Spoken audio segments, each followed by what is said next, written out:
Doctor, ನಮ್ಮ ಜಾನ್ವಿಗೆ ಏನಾಗಿದೆ? ಅವ್ರು ತಾಯಿ ಆಗ್ತಾ ಇದ್ದಾರೆ, ಎದುರಂಥದ್ದೇನಿಲ್ಲ.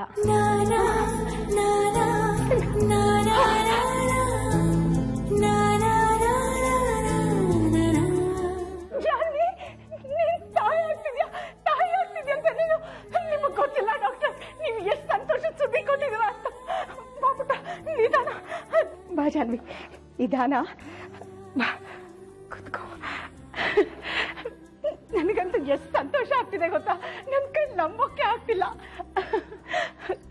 ಯಾಕೆ ಪುಟ್ಟ, ಸುಸ್ತಾಗ್ತಿದ್ಯಾ? ಇಂಥ ಹೊತ್ತಿನಲ್ಲಿ ಹೀಗೆಲ್ಲ ಆಗೋದು ಸಹಜ. ಜಾನ್ವಿ, ಇಂಥ ಒಳ್ಳೆ ಸುದ್ದಿ, ಯಾಕಮ್ಮ ಬೇಜಾರಿನಲ್ಲಿದ್ಯಾ? ಹಾಗೇನಿಲ್ಲ ಅತ್ತೆ. ಓ, ಇಂಥ ಹೊತ್ತಿನಲ್ಲಿ ನಮ್ಮ ಜೊತೆ ನಿನ್ನ ಗಂಡನ ಜೊತೆ ಇಲ್ಲ ಅಂತನಾ? ನೋಡು ಜಾನ್ವಿ, ಕೆಲವೊಂದು ವಿಷಯಕ್ಕೆ ನೀನು ನಂಗೆ ಬೇಜಾರು ಮಾಡಿದ್ಯಾ, ಅವಮಾನ ಮಾಡಿದ್ಯಾ. ಆದರೆ ಎಲ್ಲದಕ್ಕೂ ಒಂದು ಕೊನೆ ಅಂತ ಇರುತ್ತೆ ಅಲ್ವಾ? ನೀನು ನಮ್ಮ ವಂಶದ ಕುಡಿನ ಮಡ್ಲಲ್ಲಿ ಇಟ್ಕೊಂಡಿದ್ಯಾ, ನಮ್ಮ ವಂಶನ ಬೆಳೆಸ್ತಾ ಇದೆಯಾ. ಇಂಥ ಸಮಯದಲ್ಲಿ ಅಸಮಾಧಾನ ಮಾಡಿಕೊಂಡು ನಿನ್ನನ್ನು ತಿರಸ್ಕಾರ ಮಾಡಿದ್ರೆ ನಾವು ಮನುಷ್ಯರೇ ಅಲ್ಲ. ಇನ್ಮೇಲೆ ನಾವು ಎಲ್ಲನೂ ಮರೆತು ನಿನ್ನ ಮಗುನ ಚೆನ್ನಾಗಿ ನೋಡ್ಕೋತೀವಿ. ನೀನು ಅಷ್ಟೇ, ಎಲ್ಲ ಮರ್ತ್ಬಿಡು. ಬಾ, ಮನೆಗೆ ಹೋಗೋಣ. ಇನ್ಮೇಲೆ ನೀನು ನನ್ನ ಜೊತೆನೇ ಇರಬೇಕು. ಇಲ್ಲ ಅತ್ತೆ, ನಾನು ಈ ಪರಿಸ್ಥಿತಿಯಲ್ಲಿ ನಿಮ್ಮ ಮನೆಗೆ ಬರೋಕ್ಕಾಗಲ್ಲ. ಅರೆ, ಈ ಪರಿಸ್ಥಿತಿಲಿ ನನ್ನ ಹೀಗೆ ಬಿಡಕ್ಕೂ ಆಗಲ್ಲ. ಇರುವ ನಿಮಿಷ ಬಂದೆ. ಅತ್ತೆ ಅತ್ತೆ,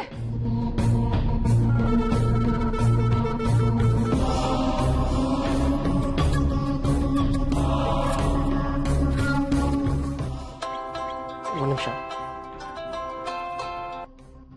ಹಲೋ ಅಮ್ಮ. ಶ್ರೀ, ಆರ್ಡರ್ಸ್ ತಗೋತಿದ್ದೀನಿ, ಆಮೇಲೆ ಕಾಲ್ ಮಾಡ್ತೀನಿ. ಏ ಶ್ರೀ, ನನ್ನ ಮಾತು ಕೇಳೋ. ಹೇಳಿ ಸರ್. ಉಪ್ಪಿನಕಾಯಿ ಎಷ್ಟು ಸರ್? ಈ ಹುಡುಗಿನ್ಗೆ ಒಳ್ಳೆ ವಿಷಯ ಹೇಳ ಅಂದ್ರೆ ಕೇಳೋ ತಾಳ್ಮೆನೇ ಇಲ್ಲ. ಅತ್ತೆಗೆ ಫೋನ್ ಮಾಡ್ತೀನಿ. ಲಲಿತಾ, ಮಾರ್ಕೆಟ್ಗೆ ಹೋಗಿ ಎಷ್ಟೊತ್ತಾಯ್ತು? ಅಲ್ಲೇನ್ ಮಾಡ್ತಾ ಇದೀಯಾ? ಅತ್ತೆ, ನಾ ಹಾಸ್ಪಿಟಲ್ ಅಲ್ಲಿ ಇದೀನಿ. ಹಾಸ್ಪಿಟಲ್ ಅಲ್ಲ? ಅಯ್ಯೋ, ಆತಂಕ ಪಡಬೇಡಿ ಅತ್ತೆ. ನಾ ಹೇಳೋ ವಿಷಯ ಕೇಳಿದ್ರೆ ನೀವು ಫುಲ್ ಖುಷಿ ಆಗ್ಬಿಡ್ತೀರಾ. ಯಾವ ವಿಷಯ, ಏನ್ ವಿಷಯ ಹೇಳು ಬೇಗ. ಅತ್ತೆ, ನಮ್ ಜಾನ್ವಿ ತಾಯಿ ಆಗ್ತಿದ್ದಾಳೆ. ನಿನಗೆ ಹೇಗ್ ಗೊತ್ತಾಯ್ತು? ನಾನ್ ತರಕಾರಿ ತಗೊಳಕ್ ಮಾರ್ಕೆಟ್ ಬಂದಿದ್ನ, ಅಲ್ಲಿ ಜಾನ್ವಿ ಸಿಕ್ಕಿದ್ಲು. ಅವಳು ತಲೆ ಸುತ್ತ ಬಿದ್ಬಿಟ್ಲು. ನಾನು ಅವಳಿಗೆ ಹಾಸ್ಪಿಟ್ಲ್ ಕರ್ಕೊಂಡು ಹೋದೆ. ಅಲ್ಲಿ ಡಾಕ್ಟರ್ ಹೇಳಿದ್ರು ಆ ಶ್ರೀಗ್ ಹೇಳೋಣ ಅಂದ್ರೆ ಬಿಸಿ ಅಂತೆ. ಅವನಿಗೆ ಗೊತ್ತಾದ್ರೆ ಎಷ್ಟು ಖುಷಿ ಪಡ್ತಾನೆ ಅಲ್ವಾ ಅತ್ತೆ? ನೋಡು, ಈ ವಿಷಯ ಯಾರಿಗೂ ಹೇಳಕ್ ಹೋಗ್ಬೇಡ. ತಕ್ಷಣ ಅವಳು ಕರ್ಕೊಂಡು ನಮ್ಮ ಮನೆ ರೋಡ್ ಕಾರ್ನರ್ಗೆ ಬಾ.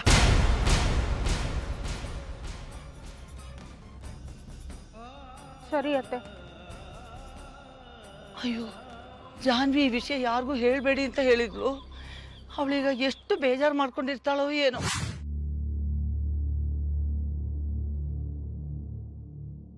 ಜಾನ್ವಿ ತಾಯಿ ಆಗ್ತಿದ್ದಾಳೆ ಅಂತ ಗೊತ್ತಾದ ತಕ್ಷಣ ಎಲ್ಲ ಮರೆತು ಖುಷಿ ಪಟ್ಟೆ. ಎಲ್ರಿಗೂ ಗೊತ್ತಾಗ್ಲಿ, ಎಲ್ರೂ ಸಂತೋಷ ಪಡ್ಲಿ ಅಂತ ನಿಮಗ್ ಫೋನ್ ಮಾಡಿದೆ. ಆದ್ರೆ ನಿಮಗೆ ವಿಷಯ ಮೊದ್ಲಿಂದಾನು ಗೊತ್ತಿತ್ತು. ನೀವ್ ನಮ್ಮಿಂದ ಮುಚ್ಚಿಟ್ರಿ. ಯಾಕತ್ತೆ? ಜಾನ್ವಿ ತಾಯಿ ಆಗ್ತಿದ್ದಾಳೆ ಅಂತ ಖುಷಿ ಪಡೆದೆ ಎಷ್ಟು ಕಲ್ ಮನ್ಸ ನಮ್ದು? ಅಥವಾ ನಮ್ಮನ್ನ ದೂರ ಇಡ್ತಿದ್ದೀರಾ? ಅಯ್ಯೋ, ಅದಲ್ಲ ಲಲಿತಾ, ಇಂಥ ವಿಷಯಗಳನ್ನ ಮುಚ್ಚಿಡ್ಬೇಕು ಅಂತ ಯಾರಿಗೂ ಅನ್ಸಲ್ಲ. ಆದರೆ ಪರಿಸ್ಥಿತಿ ಹೋಗಿತ್ತು. ಅದು ಅಲ್ಲದೆ ಸದ್ಯಕ್ಕೆ ಈ ವಿಷಯ ಯಾರಿಗೂ ಹೇಳಲ್ಲ ಅಂತ ನಾನು ಜಾನ್ವಿಗೆ ಮಾತು ಕೊಟ್ಟಿದ್ದೆ. ಏನು? ಜಾನ್ವಿಗೆ ಮಾತು ಕೊಟ್ಟಿದ್ದ? ಏನೇ ಜಾನ್ವಿ, ಒಂದು ಹೆಣ್ಣಿಗೆ ತಾಯಿ ಆಗ್ತಿದ್ದೀನಿ ಅನ್ನೋ ಸಂತೋಷಕ್ಕಿಂತ ಬೇರೊಂದು ಸಂತೋಷ ಇಲ್ಲ. ಅಂಥದ್ರಲ್ಲಿ ಇಂಥ ವಿಷಯನ ಮುಚ್ಚಿಟ್ಟು ಏನ್ ಸಾಧನೆ ಮಾಡ್ಬೇಕು ಅಂತ ಹೊರಟಿದ್ಯೆ? ಎಲ್ಲ ಶ್ರೀಗೋಸ್ಕರ ಅತ್ತೆ. ಏನು? ಶ್ರೀಗೋಸ್ಕರನ? ಏನದ್ರ ಅರ್ಥ? ಶ್ರೀ ಇವತ್ತು ನನ್ನ ಮೇಲಿರೋ ಹಠಕ್ಕೋಸ್ಕರ ಏನಾದರೂ ಸಾಧಿಸ್ಬೇಕು ಅನ್ಕೊಂಡಿದ್ದಾರೆ. ಮನ್ಸಿನ ತುಂಬ ಒಂದು ಛಲ ತುಂಬಿಕೊಂಡಿದ್ದಾರೆ. ಇಂಥ ಟೈಮಲ್ಲಿ ನಾನು ನನ್ನ ಮಗು ಬಗ್ಗೆ ಹೇಳಿಬಿಟ್ರೆ ಅವ್ರ ಮನಸ್ಸು ಆ ಛಲದಿಂದ ನನ್ನ ಕಡೆ, ನನ್ನ ಮಗು ಕಡೆ ಡೈವರ್ಟ್ ಆಗಿಬಿಡುತ್ತೆ. ಆಗ ಅವ್ರು ಅಂದ್ಕೊಂಡಿದ್ದು ಸಾಧಿಸೋಕ್ಕಾಗಲ್ಲ. ಅವ್ರು ಅಂದ್ಕೊಂಡಿದ್ದು ಸಾಧಿಸೋವರೆಗೂ ಈ ವಿಷಯನ ಹೇಳೋದು ಬೇಡ ಅಂತ ಅತ್ತೆ. ನಿನ್ನ ಆಲೋಚನೆ ತಪ್ಪು ಜಾನ್ವಿ. ಗಂಡಸರಿಗೆ ಮಗು ಆಗುತ್ತೆ ಅಂದ್ರೆ ಜವಾಬ್ದಾರಿ ಹೆಚ್ಚಾಗುತ್ತೆ.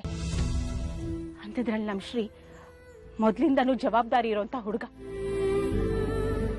ತನಗೆ ಮಗು ಆಗುತ್ತೆ ಅಂದ್ರೆ ಸಾಧನೆ ಮಾಡಬೇಕು ಅನ್ನೋ ಛಲ ಹೆಚ್ಚುತ್ತೆ ಅವನಲ್ಲಿ.